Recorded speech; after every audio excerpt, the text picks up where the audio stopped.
생명의 면류관을 얻으려면 반드시 필요한 것이 있습니다. 그것이 무엇일까요? 그것은 전능하신 하나님의 힘이 필요한 것입니다. 우리의 연약한 의지로는 이게 안 되는 것이죠. 우리가 100% 드리지만 그것만으로는 안 된다는 것입니다. 하나님의 파워와 하나님의 능력과 연결되어야 한다는 것입니다. 하늘의 파워와 연결되면은 우리의 모습은 자연스럽게 되고 풍요롭게 되고 정직하게 되고 순결하게 되고 아름답습니다. 심령이 단순하게 됩니다. 여러분들은 그 마음을 사랑하십니까? 파워와 연결된 사람들입니다.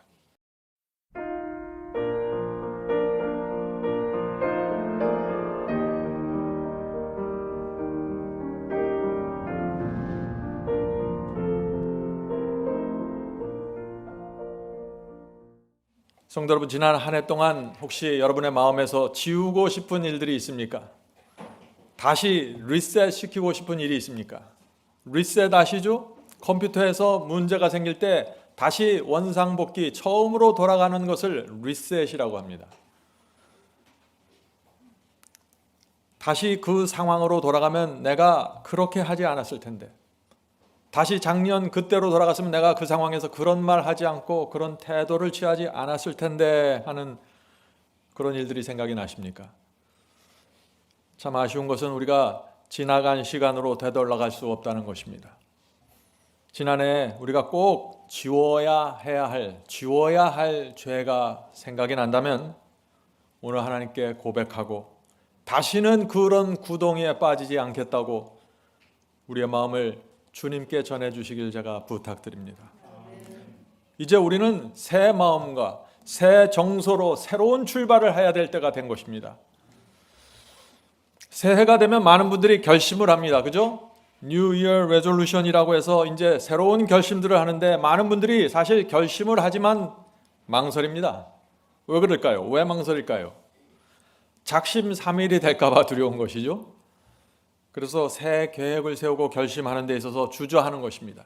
이렇게 주저하죠. 나는 매해 새해 첫날에 결심을 했는데 되돌아보면 실패가 많았다. 금년에도 아침 말씀 묵상을 결심하지만 며칠 지나지 않아서 실패할 수 있어. 나는 의지가 약해서 아무것도 할 수 없으니 결심하고 노력하는 일은 하지 말자. 언젠가 될 때까지 기다리자 하는 생각입니다. 성도 여러분, 여러분들이 이런 경험이 있습니까? 저도 결심을 했지만 지키지 못했을 때가 많이 있었습니다. 근데 여러분들 너무 낭망하지 마세요. 아침에 일찍 일어나는 결심, 무엇을 열심히 하는 결심, 하루에 1시간씩 성경을 읽는 결심, 이런 결심들이 다 좋은 것들입니다. 그런데 이 결심을 정확하게 지키지 못했다고 구원의 문제가 생기는 건 아닙니다. 이런 결심을 내가 지키지 못했다고 죄가 되는 것도 아니고 멸망도 아닙니다. 결심을 잘하는 분들이 많아요. 어떤 분들이 제일 결심을 잘할까요? 사법고시 준비생들입니다. 그들의 결심은 대단합니다. 그러나 그분들이 구원받는 것은 아닙니다.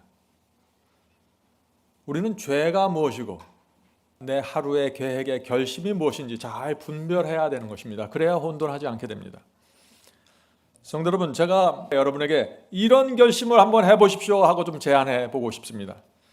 시험과 유혹이 올 때 한번 이렇게 기도하기로 결심해 보십시오. 놀라운 결과가 있을 것입니다. 시험이 올 때 이렇게 기도해 보세요.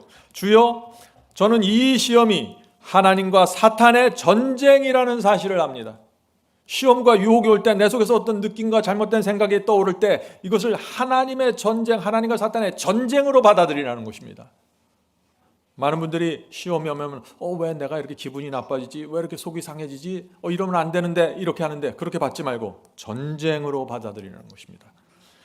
주여, 저는 이 시험이 하나님과 사탄의 전쟁이라는 사실을 압니다. 제 속에서 육체와 성령이 서로 대적하는 싸움을 지금 시작하고 있습니다. 저는 반드시 하나님 편에 서겠습니다. 시험을 느끼고 육체가 충동을 받지만 저는 하나님 편에 서길 100% 소원합니다. 이것이 기도하는 방법입니다. 이렇게 될 때 하나님의 능력과 연결되는 것입니다. 성도 여러분, 시험을 받는 첫 순간 여러분 아시죠? 여러분의 양심이 느끼잖아요. 이것이 시험이라고. 유혹을 느끼는 첫 순간 아시죠? 그것을 하나님과 사탄이 전쟁이 시작되는 것으로 인식하라는 것입니다. 그렇게 하면 놀라운 일이 생기게 될 것입니다. 우리가 받는 작은 시험들, 유혹들 그냥 오는 것이 아닙니다. 사탄은 이 작은 시험들을 통해서 우리를 자근자근 무너뜨립니다. 한국말에 자근자근이라는 표현이 있죠. 어떻게 무너뜨리는지 아시죠? 여러분들 경험을 많이 해보셔서 아실 겁니다. 이게 어떻게 들어오는 건지. 섭섭함을 느낄 때, 마음에 상처받을 때, 생활의 염려로 고민이 올라오기 시작할 때, 진리에 대한 확신이 흔들리려고 할 때, 그것을 전쟁으로 받아들이라는 것입니다. 전쟁으로 말이죠. 나를 무너뜨리려는 사탄의 공격이 시작된 것입니다. 성령과 육체가 서로 나를 끌어가려고 하는 전쟁이 시작된 것입니다. 우리가 그 전쟁을 있는 그대로 인식하고 받아들이기면 우리의 기도가 달라지고 대하는 태도가 달라지게 되는 것입니다. 우리가 어떤 태도로 이 하나님과 사탄의 전쟁을 대해야 할까요? 승리는 바로 여기서 결정되는 것입니다. 시험이 오는 첫 순간, 시련이 오는 그 첫 순간에 승리가 결정될 수 있다는 것입니다. 어떻게 기도해요? 100%의 소원을 갖고 나뉘지 않는 마음으로 기도해야 됩니다. 이렇게 기도해 보세요. 주여, 저는 다니엘처럼 뜻을 정하고 이 시험으로 들어갑니다. 주여, 이 영적 전쟁에서 하나님의 편에 서기를 100%의 마음으로 제가 원합니다. 나뉘지 않는 마음으로 도움을 구하오니 도와주시옵소서. 제 육체는 시험을 느끼지만 저는 온 마음으로 주님께 가기 원합니다. 시험을 물리칠 힘을 주시옵소서. 이 감정과 이 느낌과 이 염려와 이 우울함으로부터 저를 건져 주시옵소서. 성도 여러분, 이것이 승리로 가는 기도입니다. 애매하면 안 됩니다. 전쟁에서 애매한 자들은 죽는 것입니다. 다니엘과 세 친구는 100%의 마음으로 뜻을 정한 것입니다. 그들이 50대 50의 마음이 아니라 70대 30이 아니라 나누어진 마음이 아니라 100%의 마음으로 풀무발을 쓴 것입니다. 그래서 전능하신 하나님의 팔이 움직이신 것입니다. 하나님께서 100%의 권리를 갖고 우리에게 오시는 것입니다. 여러분은 이 사실을 믿으십니까? 반드시 믿으셔야 됩니다. 50대 50의 마음으로 뜻을 정하면 어떻게 될까요? 사탄이 우리에게 50%의 몫을 주장하기 시작합니다. 하나님, 이 사람은 기도하지만 50%로 하고 있습니다. 나머지 50%는 내 주장입니다. 내 몫입니다. 70대 30으로 그런 마음으로 기도드리면 어떻게 될까요? 사탄이 30의 몫이 있다고 주장하기 시작할 것입니다. 성도 여러분, 우리가 어떤 마음과 태도로 기도해야 될까요? 온 마음으로 기도해야 되는 것입니다. 주님, 저는 100%입니다. 나눈 마음이 아닙니다. 주께서 제 마음을 아시죠? 제 기도를 들어주시옵소서. 그렇게 할 때 성령께서 우리 마음에서 새로운 정서를 주시고 새로운 느낌을 주시고 새 마음으로 지배해 주시는 것입니다. 이렇게 100%의 마음과 소원으로 이 전쟁 속으로 들어가게 되면은, 그렇게 기도하면 어떻게 될까요? 죄와 유혹이 내 마음에 발을 붙이고 뿌리를 내릴 수 없게 됩니다. 시험과 유혹이 오는데 30%, 70% 맨날 이렇게 어중간하게 받아들이고 기도하니까 계속해서 30%, 70%가 뿌리를 내려서 끌려가게 된다는 것이죠. 이것은 틀림없는 간증이고 제가 직접 실험해 본 결과입니다. 여러분도 그렇게 해보시길 바랍니다. 성도 여러분, 금년에 진리를 믿으면은 진리를 100%의 마음으로 믿고 뜻을 정하고 실험을 해보십시오. 여러분이 믿는 것을 실험을 해보셔야 됩니다. 그리고 실험을 통해서 확증해야 되는 것입니다. 시험과 유혹이 올 때 왜 제가 그것을 하나님과 사탄의 전쟁으로 볼까요? 왜 제가 이 시험이 올 때 반드시 무조건 나는 하나님 편에 서겠습니다 라고 뜻을 정할까요? 제가 믿음이 좋아서요? 아닙니다. 저는 제가 얼마나 연약한지 알기 때문입니다. 100%의 소원과 나누지 않는 마음으로 내가 하나님을 의지하게 되면은 사탄이 틈새를 보고 치고 들어온다는 사실을 제가 압니다. 제가 흔들리게 되고 망설이는 모습을 보이면 사탄은 옆에서 그 모습을 지켜보다가 더 심하게 나를 흔든다는 것을 제가 압니다. 경험을 통해서 제가 압니다. 그래서 제가 100%로 주님께 매달리게 되는 것입니다. 성도 여러분, 사탄은 그런 영혼을 건드릴 수 없습니다. 그 영혼이 아무리 연약하더라도 100%로 뜻을 정하고 하나님께 매달리면은 건드릴 수 없는 것입니다. 성도 여러분, 우리가 이것을 정확하게 인지해야 됩니다. 승리는 해도 좋고 하면 좋고 뭐 안 하면 어쩔 수 없는 그런 것이 아닙니다. 승리는 반드시 필요한 것입니다. 자, 그 말씀을 읽어볼까요? 야고보서 1장 12절입니다. 야고보서 1장 12절. 시험을 참는 자는 복이 있도다. 자, 어떤 사람이 복이 있다고요? 시험과 유혹이 올 때 참고 인내하는 자가 복이 있다고요. 계속해서 읽어보죠. 시험을 참는 자는 복이 있도다. 이것에 옳다 인정함을 받은 후에. 무슨 뜻인가요? 시험을 받을 때 우리가 옳다, 우리가 의롭다는 사실이 드러나고 인정되어야 한다는 것입니다. 자, 계속해서 보죠. 주께서 자기를 사랑하는 자들에게 약속하신 생명의 면류관을 얻을 것입니다. 얼마나 분명합니까? 성도 여러분, 어떤 사람에게 생명의 면류관이 주어진다고 했습니까? 시험 받을 때 참고 견디는 사람들이라고요. 사탄이 흔들어댈 때 나는 확고하게 100% 하나님 앞에 서 있다는 사실이 증명되는 옳다 인정함을 받은 성도들에게 생명의 면류관이 주어진다고요. 승리는 옵션이 아닙니다. 승리는 must입니다. 우리가 반드시 승리로 가야 되는 것입니다. 비록 넘어지고 쓰러질지라도 우리의 목표는 항상 승리가 되어야 되는 것입니다. 생명의 면류관을 얻으려면 그런데 반드시 필요한 것이 있습니다. 그것이 무엇일까요? 그것은 전능하신 하나님의 힘이 필요한 것입니다. 우리의 연약한 의지로는 이게 안 되는 것이죠. 우리가 100% 드리지만 그것만으로는 안 된다는 것입니다. 하나님의 파워와 하나님의 능력과 연결되어야 한다는 것입니다. 이사야 9장 6절입니다. 이사야 9장 6절. 이는 한 아기가 우리에게 낳고, 그리스도를 얘기하는 것이죠.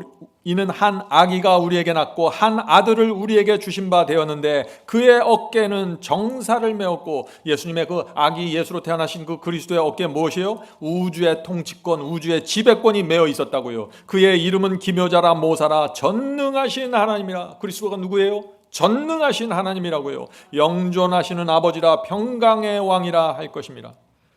성도 여러분, 우리가 믿는 예수님은 나사렛 예수에서 끝나는 것이 아닙니다. 그분은 전능하신 하나님이십니다. 우주를 창조하고 통치권을 갖고 계신 그분입니다. 수많은 별들을 붙잡고 움직이십니다. 우주를 붙잡고 움직이시는 분이에요. 그분이 우리 속에 들어와서 우리에게 와서 우리의 인생을 돌본다면 어떤 일이 생길까요? 엄청난 일이 생기는 것입니다. 우리 인생에 무엇이든지 풀고 묶을 수 있게 되는 것입니다. 성도 여러분, 우리는 이런 하나님을 모시고 사는 사람들입니다. 머리를 들어야 합니다. 땅을 쳐다보지 말아야 합니다. 우리는 전능하신 하나님과 연결되어 있는 성도들이어야 되는 것이죠. 파워는 주님께 다 갖고 있습니다. 주님께 있는 것입니다. 마태복음 28장 18절, 마태복음 28장 18절. 예수께서 이렇게 말씀하십니다. 예수께서 나와 말씀하여 이르시되 하늘과 땅의 모든 권세를, 모든 파워와 능력을 내게 주셨으니. 하나님께서 예수님에게 하늘과 땅의 모든 능력을 다 주셨다는 것입니다. 그래서 우리가 주님께 가는 것입니다. 생각 없이 가는 것이 아니에요. 하나님의 능력과 파워와 연결되기 위해서 가는 것입니다. 기도할 때 왜 기도하나요? 하나님의 능력과 파워와 연결되기 위해서 가는 것입니다. 정확한 목적을 갖고 우리가 신앙하고 기도해야 된다는 것이에요. 주님의 이 파워와 능력과 연결되는 이것이 어떤 경험일까요? 파워와 연결된다는 것. 몇 해 전 겨울이었습니다. 미국 어떤 지역에 전기가 아주 통째로 끊어져 버렸습니다. 도시에 공급되는 엄청난 파워가 순식간에 나가버린 것입니다. 이 추운 겨울에 어떤 일이 생겼을까요? 기온이 영하로 떨어져 가는데 수많은 사람들이 전기를 사용할 수 없었던 것입니다. 거리는 캄캄해졌습니다. 모든 것이 꽁꽁 얼어붙었습니다. 히터가 있어도 사용할 수 없습니다. 모든 가전제품의 작동이 중단되었습니다. 세탁기도 돌아가지 않습니다. 성도 여러분, 이것이 파워가 끊긴 상태입니다. 저 도시의 어둠을 보세요. 우리의 신앙도 저렇게 될 수 있다는 것입니다. 파워가 끊어지면 말이죠. 파워가 끊기면 생명이 중단되면서 부패하기 시작합니다. 어두움이 들어오기 시작합니다. 내 인생에 이상한 문제들이 나타나게 됩니다. 그러나 하늘의 파워와 연결되면은 우리의 모습은 자연스럽게 되고 풍요롭게 되고 정직하게 되고 순결하게 되고 아름답습니다. 심령이 단순하게 됩니다. 여러분들은 그 마음을 사랑하십니까? 더러운 동기와 세 속에 내 속에서 떨어져 나가게 됩니다. 파워와 연결된 사람들입니다. 그러나 우리가 이 하나님의 권능과 파워와 분리되기 시작하면 즉시 영적으로 죽어가는 것입니다. 영적으로 죽어가면 어떤 문제가 생길까요? 어둠이 밀려오죠. 이상한 생각을 하게 됩니다. 자기를 높이는 계획을 세우기 시작합니다. 죄를 은폐하고 감추게 됩니다. 죄를 범하고도 떳떳하다고 생각합니다. 파워가 끊긴 상태입니다. 양심이 무너져 버리는 것입니다. 성도 여러분, 우리가 바울의 말씀을 좀 묵상해 보도록 하십시다. 바울의 말씀을요. 고린도전서 15장 1절 3절입니다. 고린도전서 15장 1절부터 3절. 형제들아, 내가 너희에게 전한 복음을 너희로 알게 하노니 이는 너희가 받은 것이요 또 그 가운데 선 것이라. 너희가 만일 나의 전한 그 말을 굳게 지키고 헛되이 믿지 아니하였으면 이로 말미암아 구원을 얻으리라. 어떻게 구원을 얻는다고요? 바울은 아주 단순합니다. 바울이 전해준 그 원래의 복음, 원래의 말씀을 굳게 지켜야 된다고요. 초대교회가 가지고 있던 그 복음과 계명을 굳게 지켜야 된다고요. 그리고 헛된 믿음으로 빠져나가지 말라는 것입니다. 성도 여러분, 사람들이 왜 헛된 믿음으로 빠져나갈까요? 그 복음이, 그 말씀이 내 속에서 이루어지지 않으면 다른 것을 찾게 되는 것입니다. 그래서 헛된 믿음으로 빠져나가는 것이에요. 그래서 여러분들이 오늘 말씀이 중요한 것입니다. 우리가 믿는 것을 100%의 마음으로 붙잡고 내 마음속에서 실험하고 확증하셔야 됩니다. 그래야 헛된 것으로 빠져나가지 않게 되는 것이에요. 중요한 것은 제가 말씀드리지만 하늘의 파워와 연결되어야 합니다. 이 파워와 연결되려면 어떻게 해요?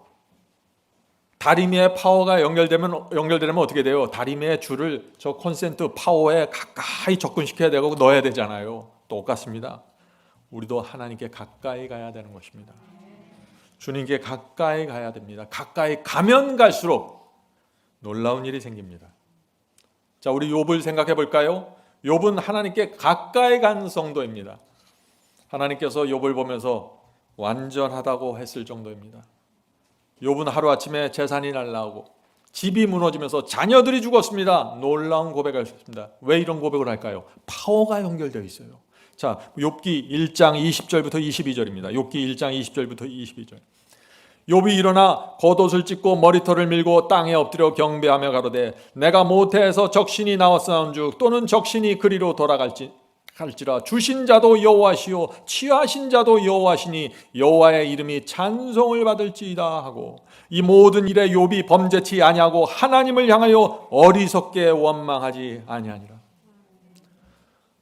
성도 여러분, 욥의 마음이 행복하고 기뻐서 이런 고백을 했을까요? 욥은 겉옷을 찢고 머리털을 밀고 땅에 엎드려서 지금 고백하는 것이에요. 이것은 하나님을 믿는 신뢰에서 나오는 신앙 고백입니다. 내 눈에 보이는 일들이 도무지 내가 이해할 수 없을지라도 저는 하나님을 믿습니다 라고 고백하는 것입니다. 성도 여러분, 우리의 마음을 시험하는 문제들이 있어요. 시험하는 말씀들이 있어요. 그럼 뭐냐면은 내가 이해할 수 없는 것을 하나님께 요구하시는 것입니다. 하나님께서 우리에게 요구하시는 것들이 어떤 때는 내가 이해하지 않을 때도 전능하신 하나님이 당신의 지혜와 사랑과 희생으로 주시면 저는 그것이 이해되지 않더라도 받겠습니다. 이것이 믿는 것이에요. 그래서 믿음으로 구원받는 것이, 그래서 내 머리로 이해되는 것만 믿어서 구원이 이루어지는 게 아니에요.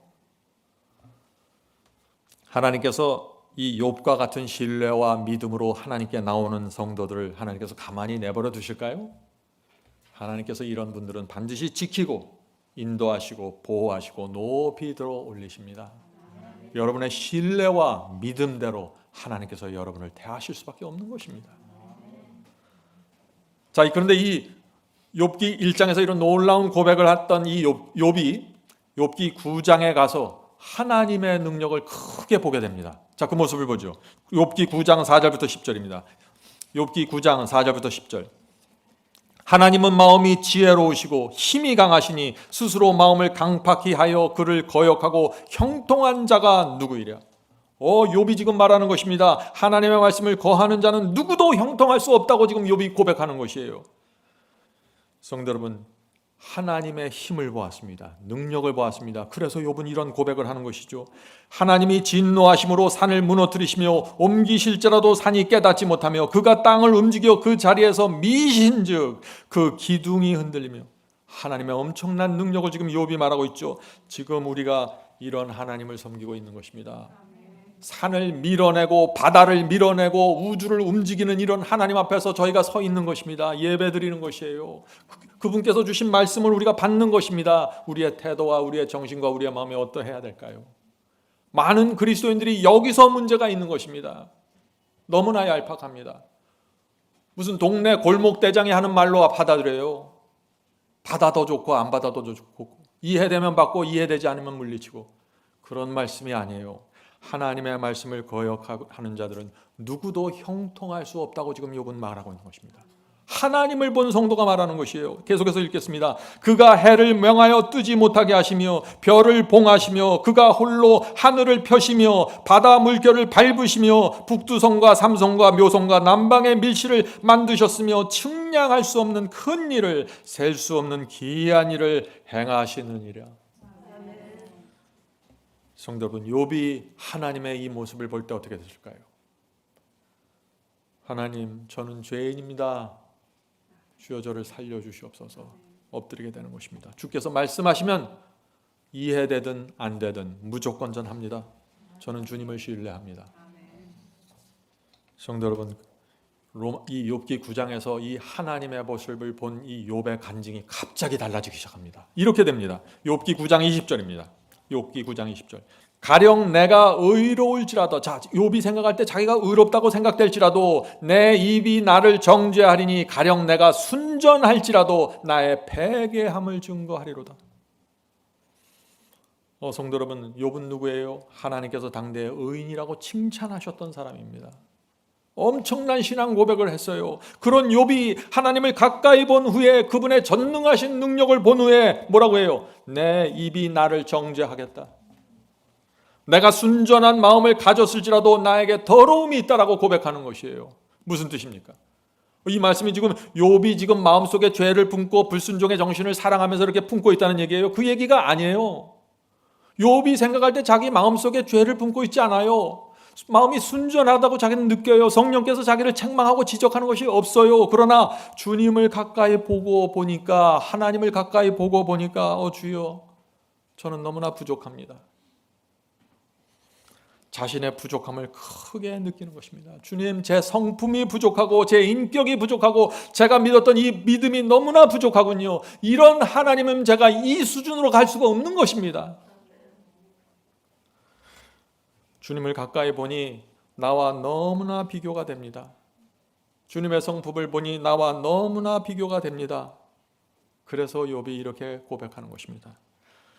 주여, 내가 죄를 품고 있지 않을지라도, 내 마음이 순전하게 느껴질지라도 전능하신 하나님 앞에 서니 내 모습을 보니 너무나 부족합니다.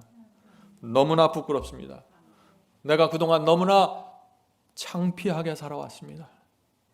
내가 하나님을 더 높이고 더 명예롭게 해드렸어야 되는데 제가 어떻게 그렇게 살 수 있었을까요?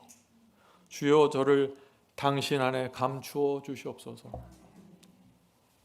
성도 여러분, 금년에는 저와 여러분이 이런 고백을 해야 되지 않을까요? 계명 몇 가지 더 지켰다고, 하나님 말씀 몇 가지 더 순종했다고, 책 몇 권 더 읽었다고 교만하실 수 없는 것입니다. 주님께 가까이 간 사람의 고백이 뭔지 잊지 마세요. 자, 그렇다면 우리가 그 반대의 경우도 한번 보죠. 이 사람은 주님과 멀리 떨어져 있습니다. 멀리 떨어져 있는 사람은 또 어떤 생각을 하게 될까요? 주님을 따르는데 멀리서 보고 따라가면 이런 생각을 하게 됩니다. 주님, 내 생각과 내 인생과 내 계획에는 바꿀 것이 별로 없어 보입니다. 나에게 바꾸고 개혁할 것이 없어 보입니다. 나에게는 변화가 절실하게 느껴지지 않습니다. 나는 부요해서 부족함을 느끼지 못하겠습니다. 멀리 떨어져 있는 사람입니다. 이것이 라오디게아 교회의 형편입니다. 이런 상태에서는 개혁과 변화를 위한 절실한 갈망이 올라올 수 없는 것입니다. 어떤 분이 이런 시를 썼습니다. 이 시에 참 많은 의미가 있습니다. 자존심은 나에게 너는 문제가 없다고 말해줍니다. 자아는 나에게 너는 죄가 없다고 말해줍니다. 그러나 내 양심 깊은 곳에서는 너는 부족하다, 너는 문제가 있다는 속삭임이 들려옵니다. 그래서 저는 주님을 찾아갑니다. 성도 여러분, 이것이 그리스도인의 태도입니다. 금년에는 우리가 어떤 일이 있어도 우리 양심 속에서 들려오는 이 세미하고 작은 음성을 놓치지 마시길 바랍니다. 양심에서 들려오는 이 작은 음성을 놓치면은 너무나 엉뚱한 모습으로 살아가게 됩니다. 작은 음성을 놓치면 양심이 둔해지고 신앙이 무너지고 성품이 무너지고 마음속에 적막감만 남게 됩니다. 성도 여러분, 저는 이런 경험을 했습니다. 그래서 두려워하는 것입니다. 이런 분들과 또 정반대의 사람들이 있어요. 그런 분들은 또 이렇게 고백합니다. 나는 너무나 이기적이고 나밖에 모릅니다. 하나님께서 나 같은 사람은 구원하실 수 없을 것 같습니다. 나의 타고난 전상이 너무나 교만해서 나는 변화될 수 없습니다. 나는 가망이 없습니다 하고 절망 속에 빠져 있는 분들이 있어요.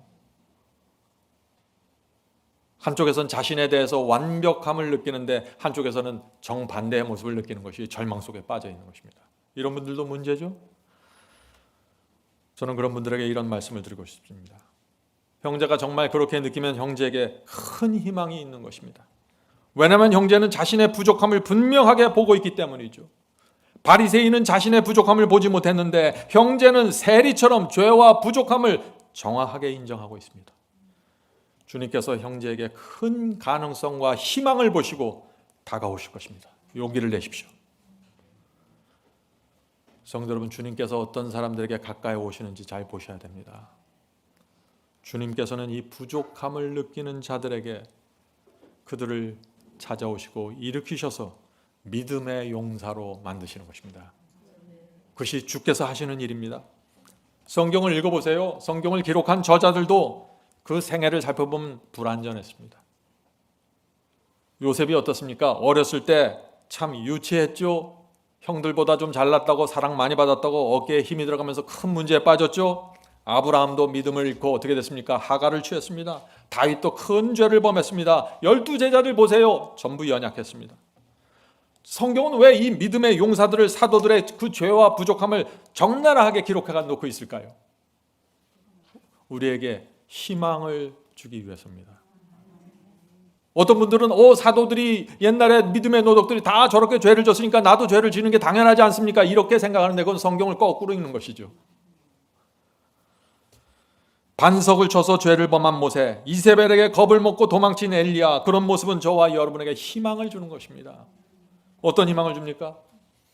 그런 죄를 범했고 그런 부족함을 갖고 있지만 하나님께서 그 영혼을 포기하지 않고 끝까지 인도하셔서 결국에는 믿음의 용사로 세우시는 장면이 성경의 이야기입니다. 그래서 우리가 성경을 볼 때 희망을 갖게 되는 것입니다. 성도 여러분, 그래서 희망은 우리 자신에게 있는 게 아니에요. 희망은 하나님께 있는 것입니다. 하나님의 노력과 하나님의 포기하지 않음에 있는 것이에요. 우리 자신을 보면서 내가 내 자신을 만족하고 내 자신을 확신하고 그럴 때가 없습니다. 저도 항상 부족함을 느낍니다. 왜냐하면 주님께 가까이 가면 갈수록 내가 보이기 때문입니다. 그래서 우리는 우리를 인도하시는 하나님의 끈기를 보셔야 됩니다. 하나님의 사랑과 그분의 위대한 능력을 보면은 우리가 깊은 확신으로 들어갑니다. 거기에 우리의 구원의 확신이 있는 것입니다. 희망이 있는 것이죠. 성도 여러분, 금년에도 우리는 주님의 인도를 따라야 합니다. 여러분 자신의 부족함과 여러분 자신의 그 부족함을 보면서 좌절하고 낭망하지 마세요. 주님의 뜻이 아닙니다. 우리가 해야 될 것은 주님의 능력과 은혜를 바라보면서 따라가는 것입니다. 말씀을 붙잡고 성령을 따라가세요. 거기에 희망이 있는 것입니다. 여러분이 말씀과 성령의 호소를 따라가지 않으면 어떻게 돼요? 하나님의 끈기와 노력도 소용이 없게 됩니다. 십자가도 소용이 없게 됩니다. 부모가 아무리 애쓰고 노력해도 자녀들이 따라오지 않으면 무슨 결과가 생길까요? 아무 일도 생기지 않습니다. 마찬가지죠. 성도 여러분, 저는 작년보다 더 나은 사람이 되기를 소원합니다. 지금보다 더 성장해야 합니다. 주님을 더 사랑하기 원하고 그 은혜를 더 감사하길 원합니다. 정말 성도들을, 영혼들을 더 잘 섬기는 사람이 되길 소원합니다. 여러분도 금년에는 성장하시길 바랍니다. 더 많이 주님을 닮으시길 바랍니다. 더 분명하게 진리를 따르는 성도가 되길 바랍니다. 더 나은 아내가 되고 더 나은 남편이 되십시오. 계속해서 우리는 성장해야 되는 것입니다. 그리스도의 형상이 우리 속에 이루어질 때까지 우리는 만족할 수가 없는 것입니다. 이런 신앙으로 가야 살아있는 그리스도인으로 살아갈 수 있습니다. 자, 이제 중요한 질문을 드립니다. 오늘 설교의 중요한 질문이죠. 하나님의 파워와 그 능력의 실체가 무엇입니까? 우리는 무엇을 통해서 하나님의 능력을 받게 되는 것입니까? 하는 질문입니다. 무엇을 통해서 받아요? 하나님의 말씀을 통해서 능력을 받습니다.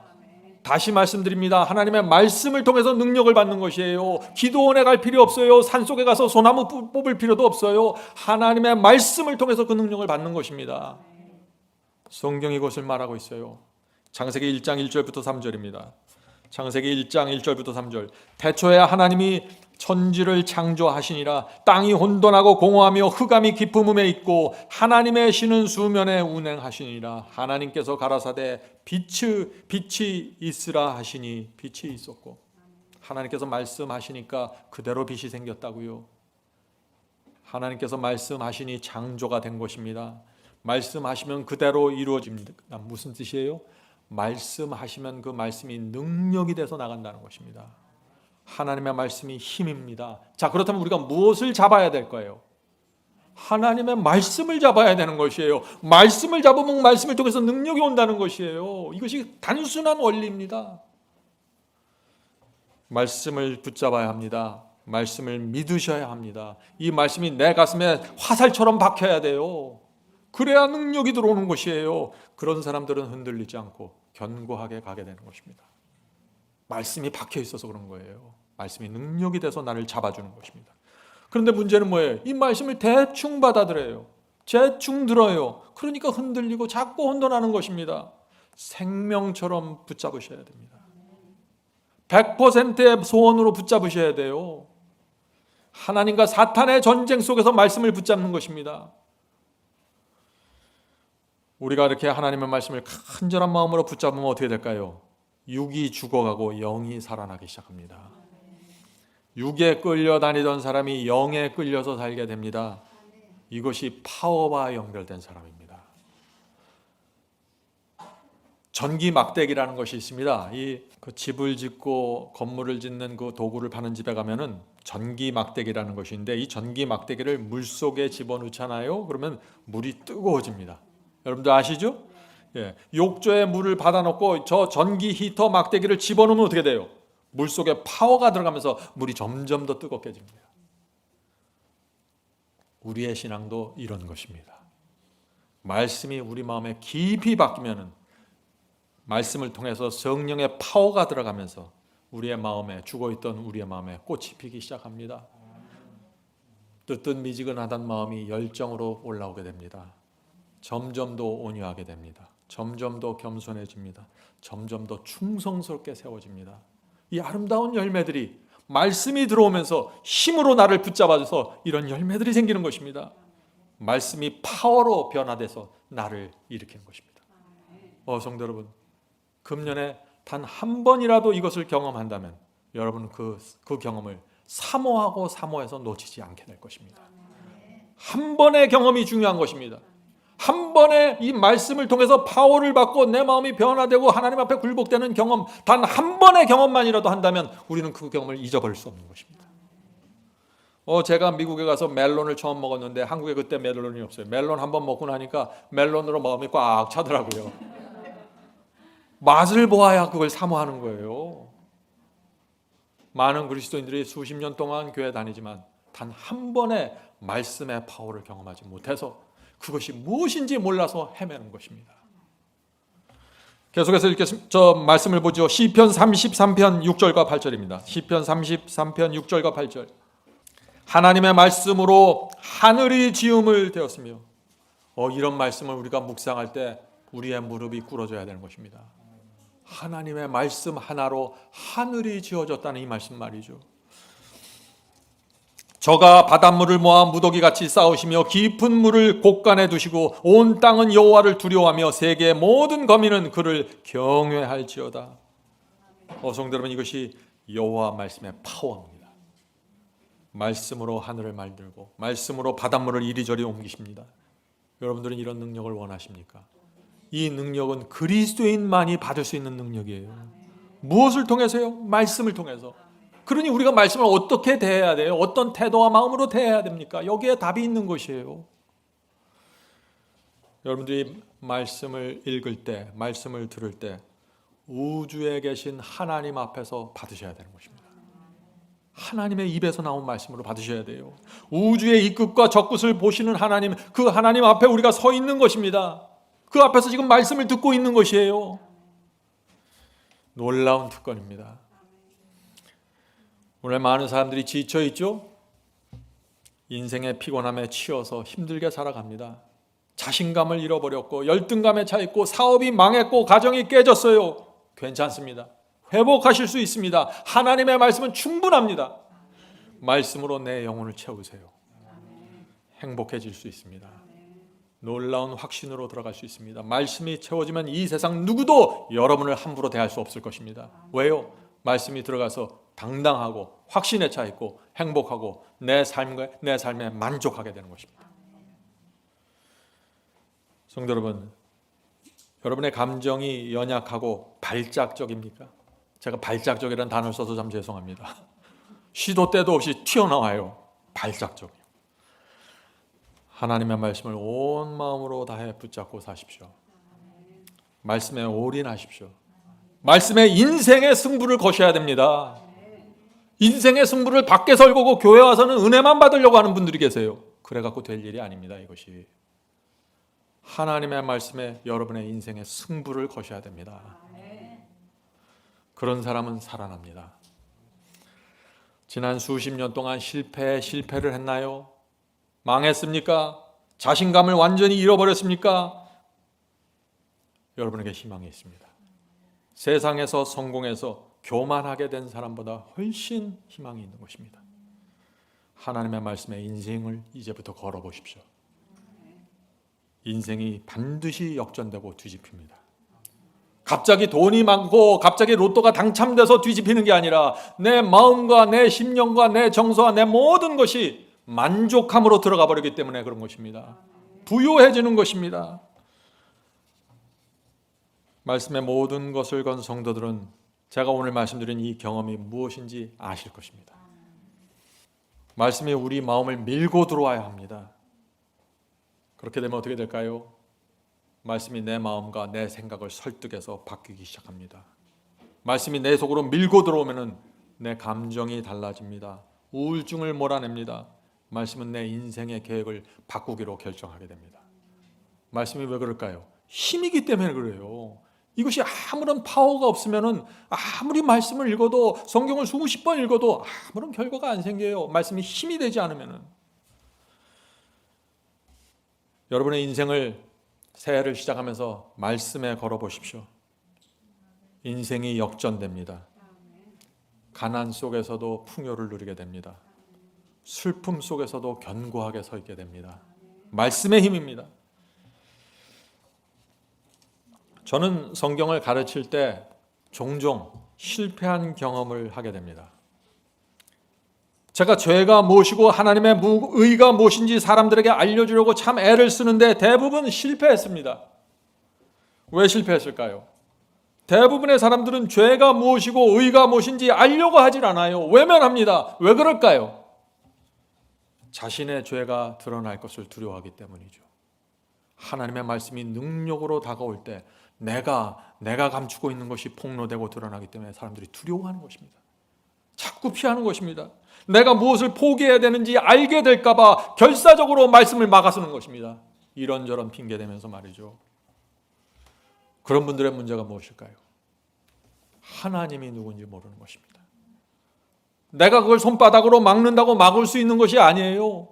하나님은 바닷물을 움직이시고 산맥을 움직이시고 바닷물이 와서 여기서 멈추라고 명령하시면 거기서 멈추게 하는 분이에요. 그걸 내가 어떻게 막아요? 내가 하나님의 말씀을 막고 바꿀 수 있다는 것은 완전한 착각이죠. 성도 여러분, 다니엘과 요한계시록을 공부하면서 여러분들 무엇을 보셨습니까? 하나님의 수천 년의 예언을 미리 말씀하시고 역사 속에서 그것을 이루어 가시는 하나님의 장엄한 역사를 보셔야 됩니다. 그 역사를 보시면 무릎 꿇게 되는 것입니다. 성도들을 위해서 나라를 움직이고 적그리스도를 막아내고 세상을 움직이는 하나님의 그 모습을 보아야 하는 것입니다. 예언 속에서 말이죠. 말씀으로 바다의 경계선을 세우시고 말씀으로 산을 세우고 무너뜨리시는 그 하나님의 모습을 바라보셔야 됩니다.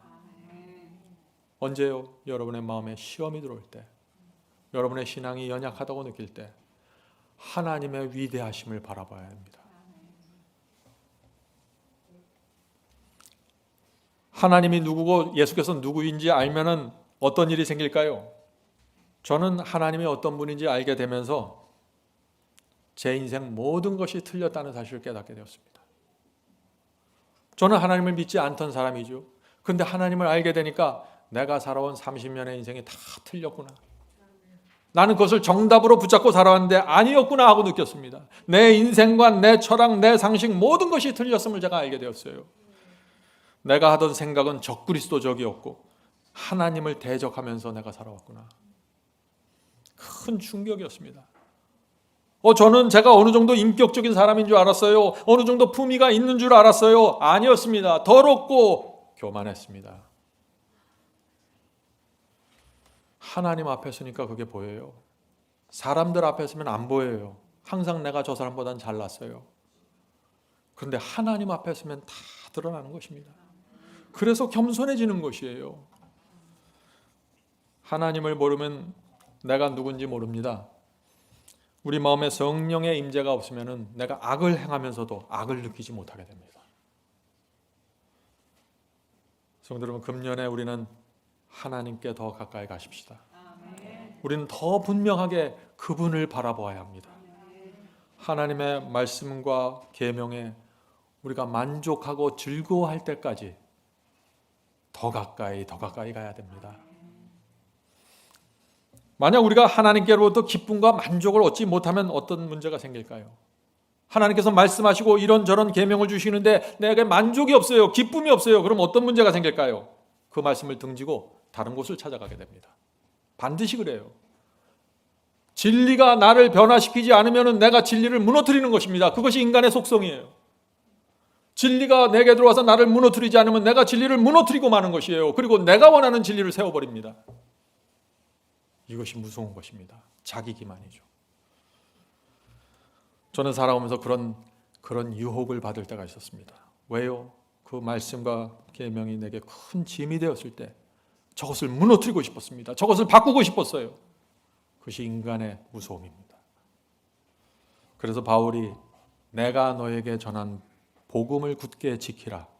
헛된 믿음으로 빠져나가지 말라고 경고하는 것입니다. 성도 여러분, 중간은 없습니다. 예수께서 내 안에 계시든지 내 안에 없든지 둘 중에 하나입니다. 이것이 성경의 말씀이에요. 고린도후서 13장 5절입니다. 고린도후서 13장 5절. 너희가 믿음에 있는가 너희 자신을 시험하고 너희 자신을 확증하라. 실험해보라는 것입니다. 확증하라. 예수 그리스도께서 너희 안에 계신 줄을 너희가 스스로 알지 못하느냐. 그렇지 않으면 너희가 버리운 자니라. 둘 중에 하나라는 것이에요. 자, 이제 그러면 우리가 심각한 질문을 던져야 되죠. 예수께서 우리 안에 계신지 어떻게 알 수 있을까요? 주님께서 우리 안에 계시면 하나님과 화평하게 됩니다. 말씀을 볼 때 평화가 밀려옵니다. 무겁지 않습니다. 예수님이 우리 마음에 있으면 내 삶에 숨길 것이 없습니다. 자유를 누립니다. 내가 가난하든지 부하든지 병들었든지 내가 아무리 다른 사람과 학력이 가방줄이 짧고 무슨 문제가 있든지 간에 숨길 것이 없어요. 예수께서 내 안에 계시기 때문에 우주 최고의 왕이 내 속에 계신데 부족함이 뭐가 있겠어요? 제가 참 좋아하는 말씀을 읽어드리겠습니다. Act of the Apostle 477에 있는 말씀입니다. 하나님의 영께서 생각과 마음을 지배하실 때 회개한 영혼에게서 새 노래가 터져 나온다. 저는 이 표현이 너무나 좋아요. 회개한 영혼에게서 새 노래가 터져 나온다고요. 반드시 이 경험이 무엇인지 우리가 알아야 되는 것입니다. 회개한 영혼에게서 새 노래가 터져 나온다. 왜냐하면 자신의 경험 가운데 하나님의 약속이 성취되었고 그의 허물과 죄가 용서되었다는 사실을 그가 깨닫기 때문이다. 성도 여러분, 왜 새 노래가 터져 나옵니까? 회개했을 때 내가 고민하던 그 죄가, 성령께서 내게 알려주신 그 죄가 떨어져 나갔다는 사실을 내가 알기 때문입니다. 그래서 노래가 나오는 거예요. 내 양심이 내가 죄를 버리고 돌아섰다는 사실을 내 양심이 아는 것입니다. 그래서 내 영혼 속에서 새 노래가 터져 나오는 것입니다. 새 노래가 터지는 이 경험을 막연하게 생각하지 마세요. 철학적인 얘기가 아닙니다. 이것은 실제로 우리의 마음과 양심이 이것을 확증하는 것입니다. 새 노래는 분명한 내 마음과 뜻을 갖고 부르는 노래입니다. 하나님께서 내게 해주셨구나. 내가 그동안 이렇게 끌려다니고 그렇게 좌절 속에 있었는데 하나님께서 내가 말씀을 통해서 하나님을 받았더니 하나님께서 내 속에서 이루어 주셨구나. 그분의 약속이 내 속에서 드디어 이루어졌구나. 성경에 문자로 써있던 그 문자가 내 속에 들어와서 힘이 돼서 약속이 이루어졌구나. 그래서 내 영혼이 기뻐하고 찬송하고 새 노래를 부르게 된다는 것입니다. 실제입니다. 이것은 막연한 것이 아니에요. 성도 여러분, 금년에는 이 교회에서 새 노래가 계속해서 터져 나오게 되길 제가 간절히 바랍니다. 여러분들 형제에 대한 섭섭함이 있습니까? 아내, 남편에 대한 쓴뿌리가 있나요? 자녀들에 대한 못마땅이 있습니까? 돈이 부족합니까? 돈의 권세에서 벗어나지 못하셨나요? 여러분의 자아를 번제단에 불태우십시오. 자아가 빠져나가야 됩니다. 그렇게 되면 영혼 속에서 새 노래가 터져 나올 것입니다. 새 노래가. 이것이 하나님의 능력, 파워와 연결되어 있는 사람의 모습입니다. 하나님과 연결되면 새 노래가 터져버려요. 그냥. 자, 사도 요한이 뭐라 그랬어요? 마지막 시대의 의인들 14만 4천인에 대해서 특별한 말씀을 했죠. 새 노래를 부른다고요. 그들은. 요한계시록 14장 3절입니다. 저희가 14만 4천이 보좌와 내생물과 장로들 앞에서 새 노래를 부르니 땅에서 구속함을 받은 14만 4천인 밖에는 능히 이 노래를 배울 자가 없더라. 여러분은 이 노래를 배우기 원하십니까? 14만 4천이 되기 원하는 성도들은 반드시 이 새 노래가 무엇인지 배워야 되는 것입니다. 14만 4천의 입에서 왜 새 노래가 터져 나올까요? 내 허물과 내 죄가 용서되었다는 것을 내가 알기 때문입니다. 그래서 감사하고 찬송하는 것입니다. 하나님의 약속이 내 속에 이루어졌습니다 하고 고백하는 것입니다. 오랫동안 육체에 끌려다니면서 참 못되게 살았는데 하나님의 능력과 파워와 연결되면서 그런 못된 생각과 쓴 감정을 버리게 되었다는 고백입니다. 그래서 새 노래를 부르게 되는 것입니다. 다른 사람들은 알지 못하는 노래예요. 이것은 회개를 통해서 말씀과 접촉하면서 내 속에 있던 그 죄가 떨어져 나갈 때, 내가 이제 더 이상 그 죄에 대한 관심이 없어졌구나. 여러분은 그런 경험을 해보지 않으셨나요? 저는 그런 경험을 가끔씩 해봤습니다. 오랫동안 어떤 죄가 내 속을 괴롭히고 있는데 하나님의 말씀을 보고 주님을 묵상하다가 내 속에서 그 사람에 대한 원망과 쓴 마음이 전혀 눈 녹듯이 사라져가는 것입니다. 저절로 이루어지는 것이 아닙니다. 성령께서 말씀을 통해서 역사하시는 것입니다. 새 노래의 경험입니다. 이제 여러분은 14만 4천이 어떤 경험을 하는 사람들인지 정확하게 보셨을 것입니다. 그들은 자신의 죄가 용서되었다는 사실을 압니다. 죄를 고백했지만 죄를 그대로 품고 있는데 새 노래가 나올 수 있을까요? 어떻게 그런 상태에서 기쁨과 평화의 노래를 할 수 있습니까? 그건 안 되는 것이에요. 이 새 노래 억지로 부르는 것이 아니에요. 성도 여러분, 새 노래는 성령의 역사입니다. 근데 성령의 역사인데 그냥 가만히 앉아 있으면 저절로 배워지는 노래가 아니에요. 이게 100%의 소원과 100%의 마음으로 절박한 심령으로 나가야 되는 것입니다. 바울의 경험을 볼까요? 바울이 어떤 삶을, 어떤 투쟁을 했는지 여러분들 잘 묵상해 보세요. 자, 그 말씀을 읽겠습니다. Testimony of Church죠. 바울의 성화는 자아와 더불어 치르는 끊임없는 싸움의 결과였다. 그는 나는 날마다 죽노라고 말했다. 놀라운 말씀이죠. 바울 같은 거룩한 사도가 날마다 죽어야 했다고요? 바울이 왜 날마다 죽어야 했을까요? 그의 육체에서 하나님과 충돌하는 생각과 감정들을 느끼기 때문입니다. 바울은 로봇가 아니에요. 바울도 육체를 가진 사람입니다. 계속해서 읽어보죠. 바울의 의지와 그의 욕망은 매일의 의무와 하나님의 뜻으로 더불어 싸웠다. 오늘날 많은 사람들이 이런 말씀을 이해하지 못하는 것입니다. 바울의 육체 속에서도 하나님과 대적하는 욕망이 올라왔다고요. 그도 편히 쉬고 싶지 않았겠어요? 복음을 전하지 않고 이제는 더 이상 그만 두드려 맞고 싶다, 그만 감옥에 들어가고 싶다, 그런 생각 안 했을까요? 하나님은 바울 사도를 불러서 이방인의 사도로 파송했는데 바울 속에 힘든 것입니다. 나도 저 사람들처럼 편히 살고 싶다는 욕망을 느끼는 것입니다. 어떤 때는.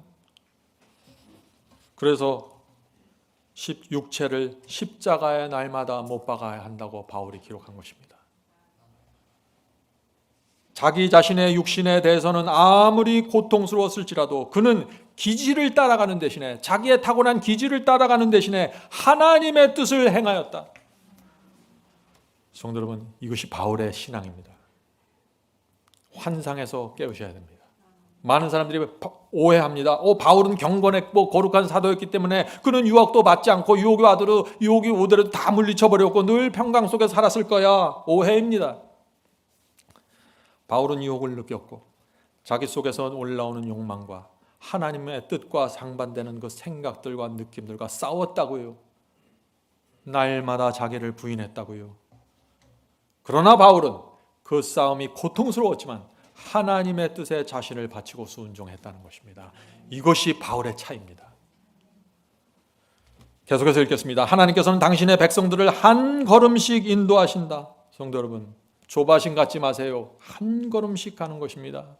그리스도인의 생애는 싸움이요 전진이다. 이 싸움에는 누구도 면제될 수 없다. 노력은 계속적이고 끈기가 있어야 한다. 성도 여러분, 여기까지 읽으면 이런 질문이 나오죠.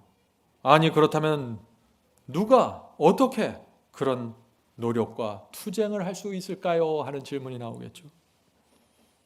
계속적으로 그렇게 투쟁하면 언젠가는 지쳐서 포기하지 않습니까? 라는 질문을 하게 되겠죠. 맞습니다.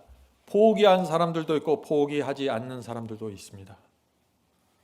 예레미야, 엘리야, 느헤미야를 보세요. 사도들과 제자들을 보세요. 그들은 포기하지 않았습니다. 초대교회 성도들을 보세요. 중세기 성도들을 기억하세요. 종교 개혁자들을 보세요. 그들은 포기하지 않았습니다. 마지막 시대의 의인들 14만 4천도 포기하지 않는 사람들입니다. 바울이 걸어갔던 길을 걸어가는 것입니다. 그래서 예수께서 천국은 침노하는 자들의 것이라고 호소했던 것입니다. 싸워서 쟁취한다는 것입니다. 그저 엘리베이터 타고 들어가는 것이 아니에요. 하늘도성. 하늘 가나안 길은 엘리베이터가 아니에요. 날마다 한 걸음씩 뚜벅뚜벅 걸어가셔야 됩니다.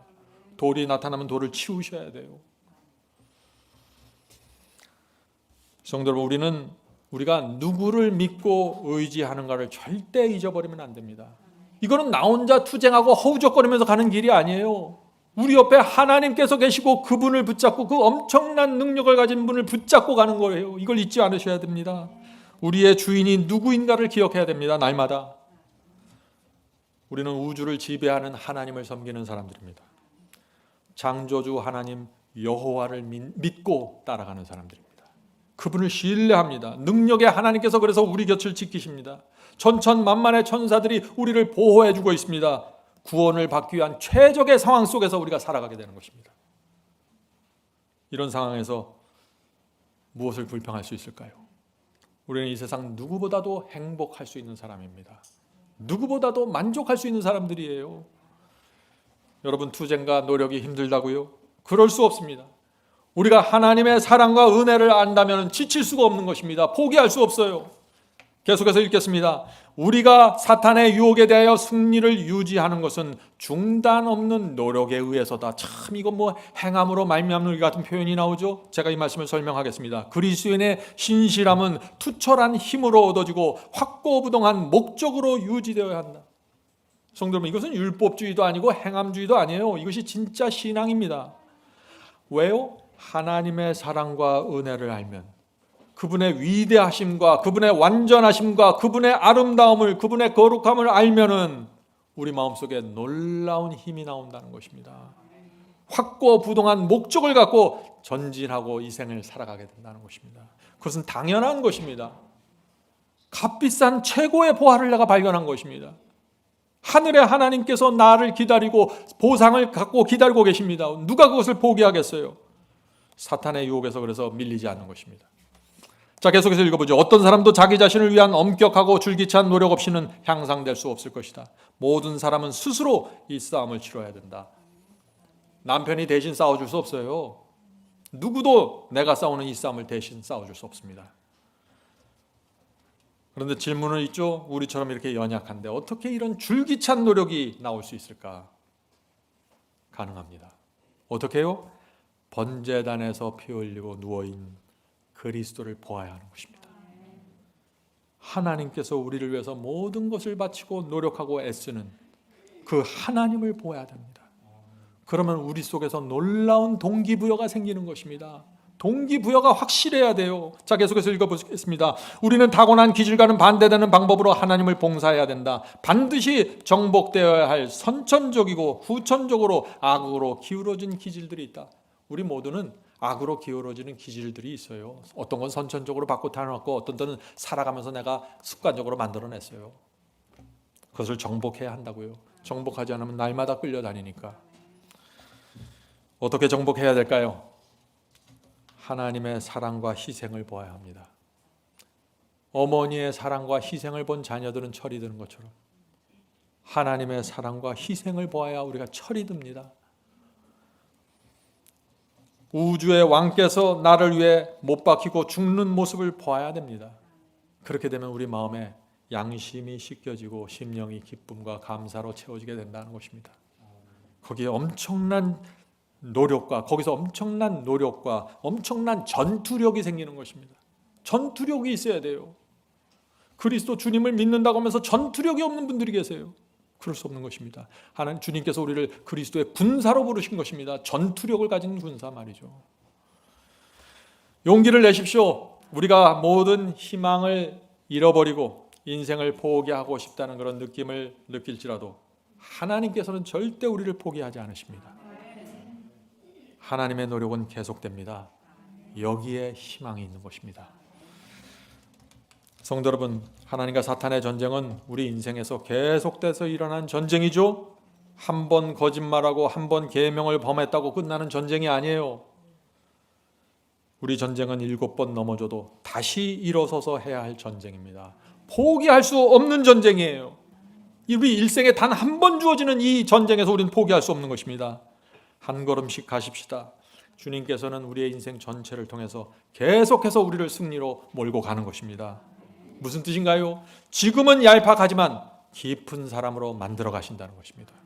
지금은 쉽게 변하고 쉽게 토라지지만 무겁게 움직이는 사람으로 만들어 가신다는 것입니다. 지금은 죄에 끌려다닌 것 같지만 새 노래를 부를 수 있는 사람으로 하나님께서 계속해서 인도하십니다. 하나님의 이 역사를 믿으셔야 돼요. 우리가 할 일은 무엇입니까? 주께서 말씀을 주시고 빛을 주실 때마다 따라가는 것입니다. 망설이지 말고 따라가야 하는 것입니다. 100%의 마음으로 따라가야 돼요. 내 영혼 속에서 새 노래가 터져 나올 때까지 계속해서 말씀으로 들어가서 말씀을 붙잡고 따라가셔야 됩니다. 반드시 성령께서 그 역사를 이루십니다. 이것은 하나님의 약속으로 되는 것입니다. 성도 여러분, 전능하신 하나님께서 우리를 새 노래를 부를 때까지 포기하지 않으실 것입니다. 하늘에 계신 저희들의 아버지, 금년 한 해 동안 저희 인생의 목표가 저희 영혼 속에서 새 노래가 터져 나오는 것으로 저희가 받을 수 있도록 도와주시옵소서. 하나님과 사단의 전쟁이 시작될 때, 유혹과 시험이 올 때 100%의 소원으로 주님께 가기를 원합니다. 주여 도와주시고 그것이 저희의 의의 습관으로 자리 잡을 수 있도록 축복해 주시옵소서. 하늘에 계신 아버지, 바울이 경험했던 그 경험의 실체가 무엇인지 이해할 수 있도록 도와주시옵소서. 주여, 저희가 이 인생을 살면서 주님을 따라가는데 지치지 않도록 붙잡아 주시옵소서. 하나님의 능력을 보게 도와주시고 하나님의 사랑과 은혜와 희생을 놓치지 않도록 도와주시옵소서. 하나님의 사랑이 늘 저희 마음에 퍼부어 줄 수 있도록 도와주시옵소서. 주여, 하나님께 희망이 있습니다. 저희는 하나님 속에서 모든 희망을 보고 거기에 저희의 인생을 걸겠습니다. 주여, 저희를 불쌍히 여겨주시고 받아주시옵소서. 하늘 도성 들어가는 날까지 이 좁은 길에서 떨어져 나가지 않도록 붙잡아 주시옵소서. 올 한 해에도 하나님께서 저희를 만족함과 평강과 행복으로 인도해 주시옵소서. 어떤 상황에서도 흔들리지 않도록 붙잡아 주시옵소서. 예수님의 이름으로 간절히 기도드립니다. 아멘.